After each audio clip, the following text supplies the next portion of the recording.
Hello, everyone, and happy May the 4th be with you. Anyone who knows me knows that I'm a bit of a Star Wars fan and have my mug here. If you look carefully in the background, you'll see probably a few other little things that are a shout out to that. But that's not what I'm here to talk about today.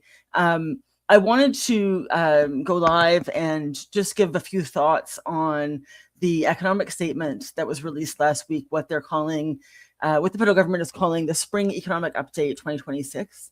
And just as sort of a couple of reminders, one is that as of last fall, the traditional budget timing has been shifted. We used to have a spring budget every year. Now that's been shifted, and we're going to be having instead fall budgets. And then this update that we're getting this spring is following a long, certainly the last couple of decades long tradition of providing kind of a mid-year update or an interim update between budgets, talking about where are things at, what's the government up to, economic situation, but also in terms of other plans and priorities. And so for context, again, to a couple of things. So who am I? My name is Jessie. My pronouns are she, her. I'm based in Toronto. I am coming at this from my own background of being queer. I'm a lifelong feminist, also with a lot of privilege as someone who's white and a settler in Canada, and someone who is really been dedicated for many years to trying to support people who don't have a platform, helping them get a platform, and helping support people who are being left behind by the mainstream in various ways. And that's the kind of range of takes that I'm bringing to my discussion today of the economic statement. I want to say, there's a couple of things I think also for political context that's helpful to mention. As many of you may be aware, we now have a majority government, and here in Canada, federal government. I was at an event recently where somebody asked me for my take on that, and I think that I said that I have a couple of perspectives. One is that I think for organizations who are wanting to build a relationship with the federal government, look for funding and engage the federal government, a majority is a welcome development, because it does give a degree of stability over the next few years. We know we will have, the same leadership, the same priorities more or less in place, that we can anticipate, having a lot of the same key stakeholders and contacts, even if some of that, of course, there will be cabinet shuffles, there will be some changes, but it gives a very welcome degree of stability after, many years of minority governments recently.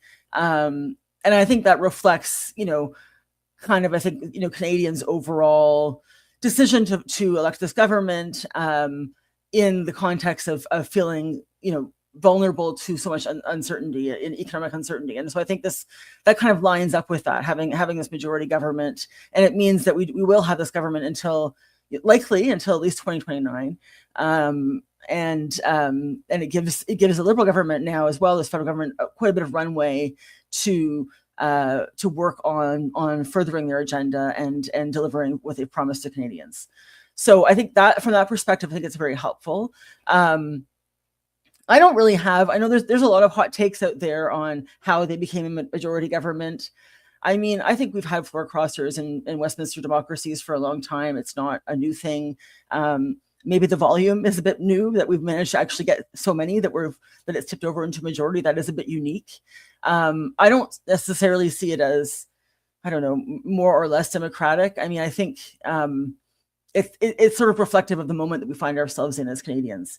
So those are, I guess, a couple of my political takes on the current context. The other thing I would say, I think it also, having this majority government in place does also give runway to opposition parties to fundraise and movement build and mobilize in a way that they haven't been able to do either for quite a while, because there is that stability at the federal level. So for what it's worth, I think we've gained a lot in Canada over the years from minority governments as well. We've had a lot of policy wins. going back many decades. But I think, at this particular moment, I can see how this could be useful. That being said, this economic update, which I think has a lot of very similar themes to last fall's budget, doesn't leave me with the impression that this is a government that's particularly concerned about getting elected, nor did it last time. And that's certainly even more true now that it's a majority situation. And I'll talk a bit more about what I mean by that today. So I'm gonna be talking for about 10-15 minutes. People are always welcome to leave comments and ask me questions if you're interested as well. But first of all, I kind of want to share my highlights with you. I've done a fairly deep dive. I've gone through the document in quite a bit of detail, particularly from the lens that I spoke about earlier. My first and foremost from the lens of a nonprofit advocate, and then looking at some other particular issues of priority and concern. I haven't delved into all of the details of the new sovereign wealth fund, of the economic forecasting that's included in this budget. I haven't been checked the references and notes for all of that. I'm not an economist per se, and so that's not where my focus was. So just to sort of put that caveat out there. That being said, there were a few highlights I wanted to mention. So I wanted to say, I did appreciate that after last fall's budget failed to mention Canada's nonprofit and charity sector at all. There was at least a couple of good lines in this budget that reflect, I'm sure, some work in the background from advocacy organizations on behalf of the sector. Specifically this line that read, "The government recognizes that the charitable sector and non-governmental organizations," which essentially nonprofit organizations, "are an important driver for the Canadian economy, create well-paying jobs, and supplement the social safety net." So I was really happy to see this shout out, because I think it's an accurate portrayal of the importance of the sector. It doesn't go into a lot of detail necessarily on the numbers. We know that there's actually a very significant economic contribution, and that there's a very significant number of Canadians, particularly women and Canadian and people from more diverse backgrounds who work in the sector. And it doesn't go into a lot of detail on that, but it does acknowledge that this government sees a role for the sector in what they're saying, what they're calling supplementing the social safety net, which I think is important, just because one of the things I've been thinking a lot about lately is why does the government want to have a nonprofit sector in Canada? Because the government does want a nonprofit sector in Canada, and it actually serves a really valuable purpose overall for the government in the fact that it can reach out to many people who wouldn't necessarily have their needs met by standard government programs.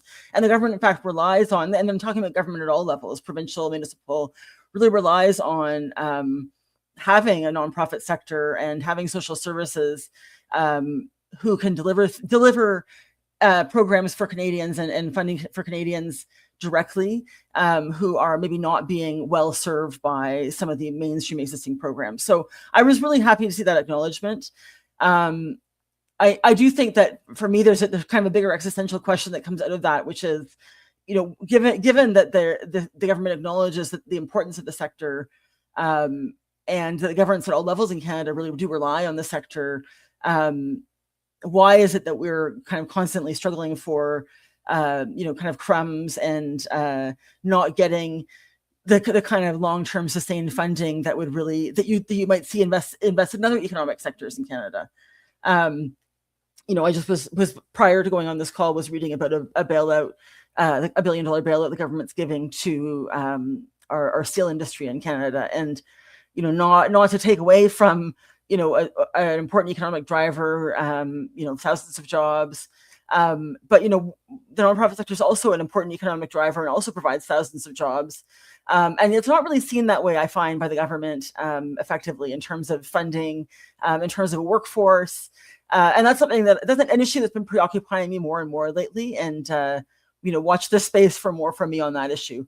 So those are kind of some general thoughts. And I also wanted to maybe acknowledge a few highlights that are in here. It's clear that there's been some great work being done by people in Canada's food security community, with the grocery benefit that was announced, and the National School Food Program, some funding for northern communities to meet their specific challenges around food security and high food prices.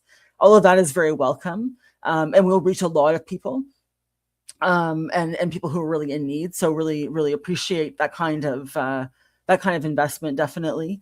And I think also happy to see that there's some reference to student loans, some strengthening of student financial assistance program, especially in light of here in Ontario, where we've had huge cuts to OSAP, and it's nice to see a bit of positive investment from this government. And as well as their planned expansion of the Canada Student Loan Forgiveness Program. Those things are very welcome. There's a cap on NSF fees, which are the fees that a bank charges if you have insufficient funds. So if you have a check that bounces, for example, and they're going to lower those fees significantly, which I think would be really helpful to a lot of people who are in a more marginal economic position, for sure. There's a few mentions as well of extending housing support for people experiencing homelessness, survivors of gender-based violence. And then also, I would say one of the strengths overall of this budget too is it talks maybe quite a bit more about disability than some others have, or at least disability comes up talking about making the the disability tax credit more available, and some other supports as well for people with disabilities, which is very good to see. So I did want to shout out those positive moves and signals that I know always come out of a lot of lobbying. There's some investment in sport, which can certainly have some really positive impact on people. There's some investment, quite a bit of ongoing investment in housing, as I mentioned as well. So, there are some and some in sort of the nature strategy, a few things that get mentioned. So I just want to make sure that I'm giving credit where credit is due. But let me come back though to sort of my overall take on this. I think when I was speaking about the fall budget last fall, the federal budget, and you can see if you go into my LinkedIn profile, my comments that I made to Charity Village last fall as well. I called it a banker's budget. Speaking as we have a former banker as our prime minister. This particular budget, I would actually go one further and say this reads like a shareholders report. And perhaps that's not really surprising, given that part of this budget is a creation of a sovereign wealth fund and the invitation to Canadians to become investors, who invite us all to become shareholders.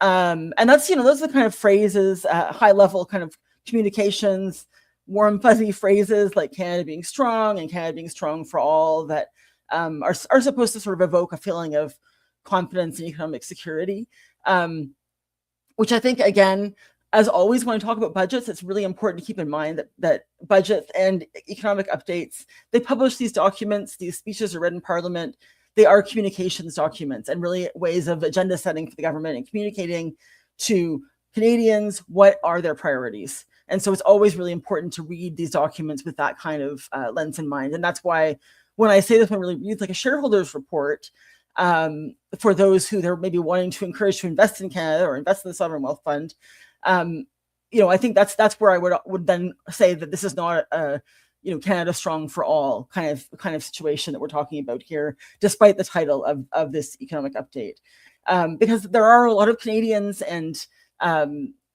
people who live in Canada who are not in a position to become investors in the Sovereign Wealth Fund, who in fact are relying on other kinds of support, and who need kind of day-to-day income support just in order to get by, right?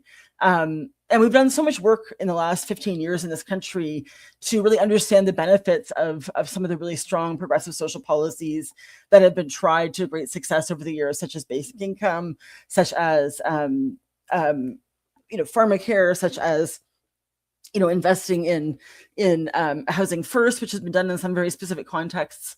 These are programs that have been shown to work and shown to have long-term cost-saving and economic benefits. And these programs are pretty absent from this particular budget.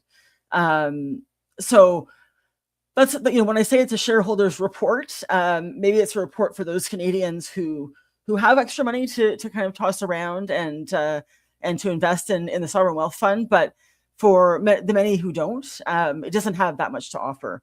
I also then want to talk specifically as well about gender and gender equality. So in addition to being a lifelong feminist, I have a master's degree in gender and development. I used to work as a gender equality specialist in the government of Canada. And that's an area where the Carney government continues to be deeply disappointing, frankly. This once again, this economic statement contains these little pulled out paragraphs that they call the gender and diversity section. Unfortunately, though, these gender and diversity sections themselves seem to be what I would term gender blind. They really don't do much to call out Canada's diversity or to support it, talk about racialized groups.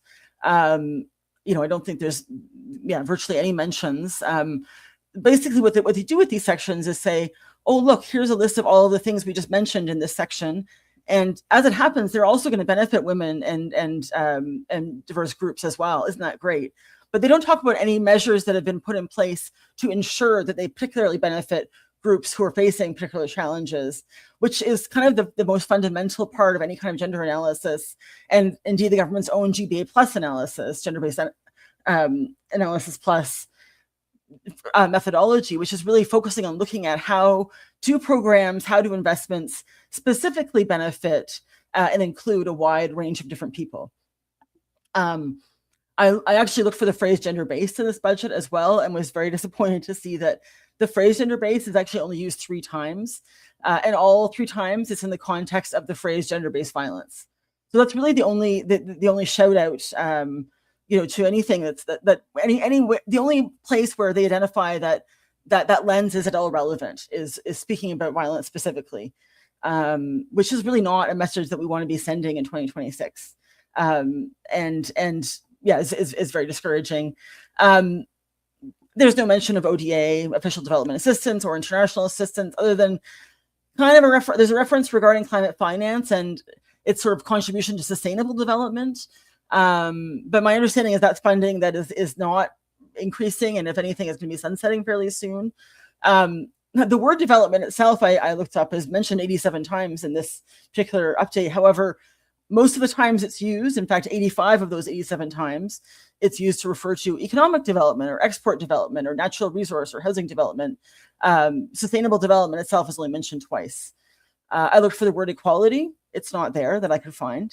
There's one mention of LGBTQ+, and once again, it's in relation to violent crime being enacted, and so it's only mentioned in the sort of community safety hate crime section, and not as a potential asset and resource to Canada, in the way we've seen, for example, with our investment in arts and Canada's soft power, heated rivalry incursion that many people like to speak about. And I understand, in fact, the Prime Minister has the picture of him and Hudson Williams in his office.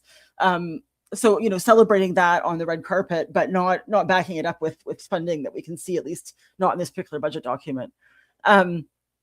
As someone who's been a lifelong human rights advocate as well, I looked up the word rights. It's mentioned 12 times, but again, when you dig into what that actually looks like, that's quite depressing, because 2 times it's mentioned in the glossary, referring to the titles of Crown institutions. Rights is mentioned once in the copyright section under all rights reserved. And then we get passenger rights. Great that we're calling out passenger rights, as well as foreign exchange reserves and special drawing rights, or other areas that the government calls out specifically. There is mention of disability rights, and there is mention of Indigenous rights, and there is some investment in Indigenous communities. And I would say also, I mean, I would expect to see a very strong mention. It's a really critical, they're critical founding peoples within Canada. They're essential to every decision being made. I'm not an expert in that area particularly, so I don't feel necessarily qualified to give a lot of assessment as to whether the investments that were made in this particular update are new investments, are welcome investments, or increased investments. I mean, I was happy to, as I said, to see that it was mentioned, but I'm not really in a position to comment on whether those mentions are, mentions that are particularly valuable.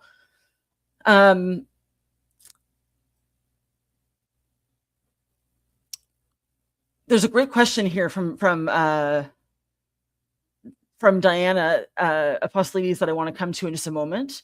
So thank you for that. I think it's a very good question, because I think it's also, I really, despite I think I was saying to someone earlier this morning that this is going to be a bit of a grumpy take, and despite the fact that it is a bit of a grumpy take, I really do want to talk about the fact that there's pragmatic considerations here for nonprofits, and the fact that we do have a majority government with very clear priorities does help very much in terms of strategizing and aligning yourself with government. And I think that's what this question as well is referencing, talking about the question, given the priorities of the Carney government, diversifying supply chains through trading partners, dramatically increasing spending on the military infrastructure projects, corresponding focus on building a skilled trades. Yep, those are all very much the priorities that come out in this budget, in this statement.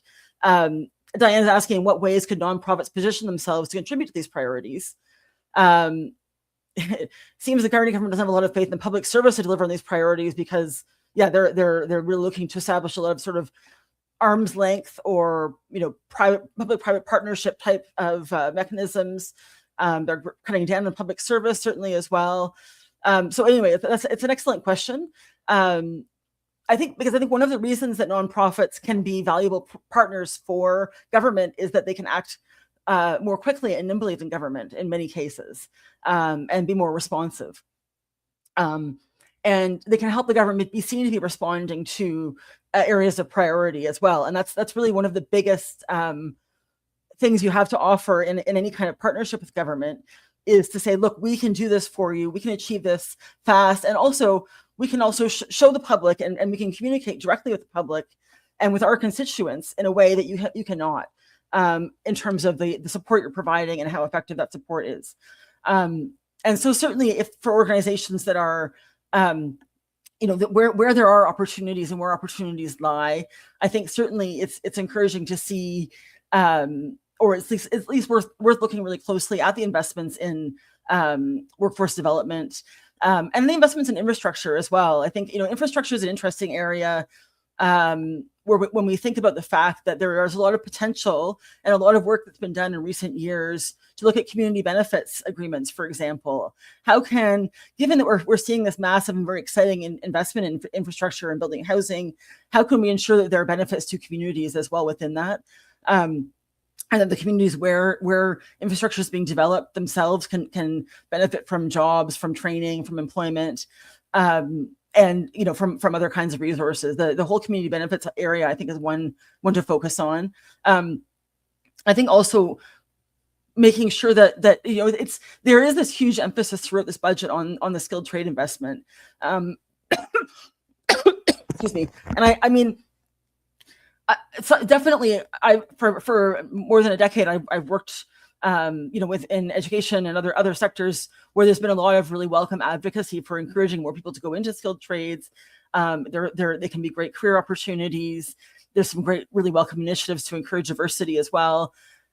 So I mean, it's not bad at all to see those kinds of investments, but it makes me think a lot about the students I was teaching in Humber this term, actually, who are not the ones that I was teaching.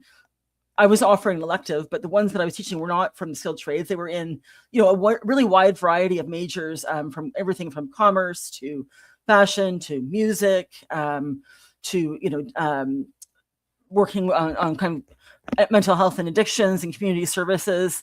And those students and those young people We're still people who are not in the skilled trades and young people who are not in the skilled trades are still the majority of young people coming through our education system and facing a very uncertain future when it comes to high levels of youth unemployment. So I think I really appreciate and welcome that, that the emphasis on skilled trades, but I think we also really need to be thinking as a nonprofit sector, how can we bring everyone else to the table around employment and skills development, because we still need a lot of other skills in addition to skilled trades to really build the kind of Canada that we want to see.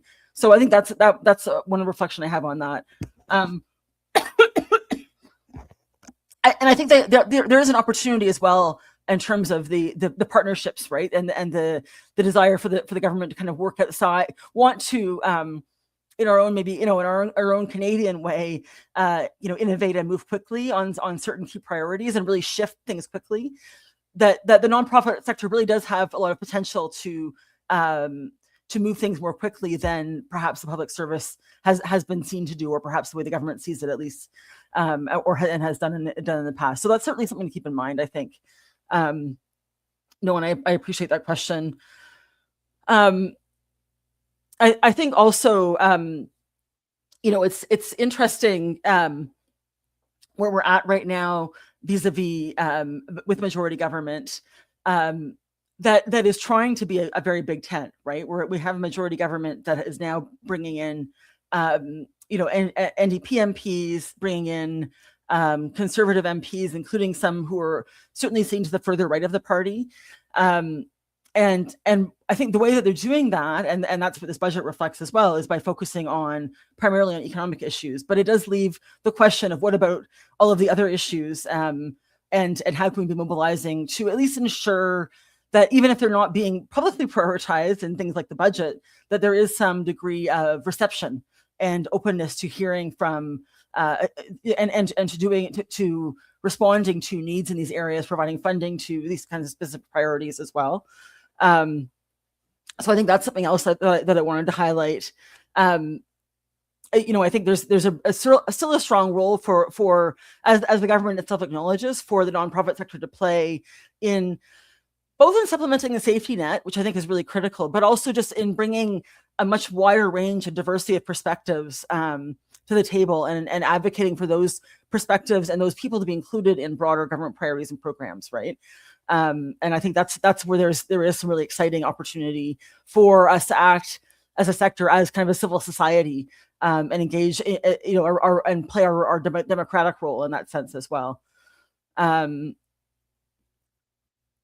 Diana, another question here, given the lack of focus by the Carney government on social policy, diplomacy, foreign aid, to support global, definitely. Would it be strategic to lobby these issues with conservative leaders who might be more in a position to highlight these issues? I mean, I think it's always... That's a very interesting question. Generally speaking, I would always advise that it's always worthwhile to engage opposition politicians, because they have their own role to play. They have their own connections. They can put issues on the table, very much like you're saying, bring things up in Parliament. That being said, we are in an interesting situation where we have a fairly conservative Liberal government right now, and certainly previously we haven't seen the Conservatives as being advocates around issues, like aid, and like funding more for social policies. So it wouldn't be something that would jump to mind immediately, but it'd be actually very interesting to have a conversation, I think, around that, because and that brings me back to sort of a broader theme that I wanted to mention as I'm wrapping up here. When I said at the very beginning that this is, a majority government economic statement, and I really felt that the way the fall budget was expressed, it was almost as though they already felt they had a majority at the time, because it's not the budgets we've seen in the past, from both sides of the house, from Conservatives and Liberals in the past, where there's a lot of goodies, a lot of offers for tax credits for people, specific programs for specific groups. It's not that kind of it's not that kind of budget at all, right? And my concern about that, which I've raised in the past and continue to raise, is that it does leave a lot of room for people who feel really disaffected and disconnected to look for homes other than with the government, to look for homes in other parts of the political spectrum. And depending on where they land, I think that can have some really worrying repercussions. For example, if they're landing in some of the far right extremists or separatist kind of groups, those kind of really negative implications for Canada as a whole. So I think it's, and I think that there's not really been, there's a bit more of an acknowledgement about the challenges individual Canadians face in this budget, but not much to really address those changes, the changes in the broader context we're in. And that's a gap that continues to be left, and a gap that opposition parties could really fill, right? In speaking to people who don't feel like they're being heard. And so, yeah, I mean, from that perspective, I think it could be really interesting to talk to opposition parties, including the Conservative Party, to see whether they see themselves kind of positioning themselves and responding to those kinds of issues. It's a strange situation here in Canada, where we have a government that is leaning fairly fairly far to the right economically, specifically. Where do the Conservatives, what room do they have left to position themselves from a policy perspective? So I think if you have contacts, it would be an interesting conversation to engage them in. And I think also, I mean, support for the nonprofit and charitable sector is something that's always been very cross-partisan in Canada, and has always gotten response from all different elements within all the different parties within Canada. So I think it's still an issue worth raising more generally with any party as well. So I think that's also, something to keep in mind. So yeah, those are. I mean, I'm coming to the end. I think there's been, and I want to just check you, Diana. You has left another comment in terms of, yeah, if you're looking for, because I think at this point, I mean, not having a crystal ball, but we're in a situation now where there is this majority government. There are going to be several years. I think that means that the risk to the status quo in terms of Conservative leadership is higher, because the party would feel they have more time to rebuild if they were to make a change. There's no strong indication that's happening anytime soon. But there may be, but I think there is certainly a sense that with all of the floor crossings from that party, there's some disconnect or some dissatisfaction among certain members, and they may be looking for issues to champion. And having someone champion your issue, whether they're in opposition or in government, is always extremely valuable in championing your own organization's priorities. So that's definitely something to consider as well. Really appreciate all of those questions, Diana. Really, really, really thoughtful and helpful. I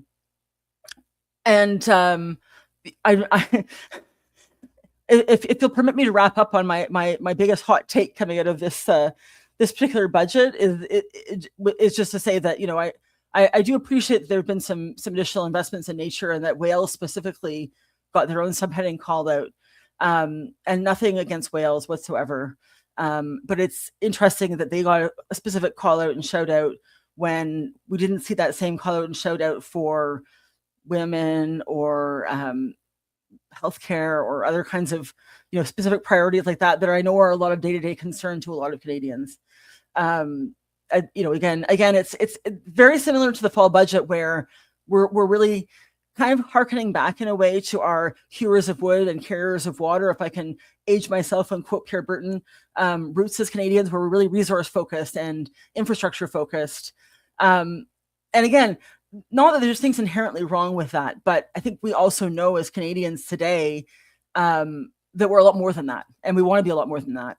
And I think our role as a nonprofit sector is to continue to advocate for everything else, and also how those priorities and policies can be as inclusive and sustainable as possible as well. So I think I'll close up on that note. Thanks everyone for listening and engaging. Really appreciate it, and happy to always take questions later on via DM or discussions as well. But I hope you have a good rest of your May the 4th, and I'll be back on here live fairly soon to talk about some other priority issues that are coming up right now as well. So thanks again.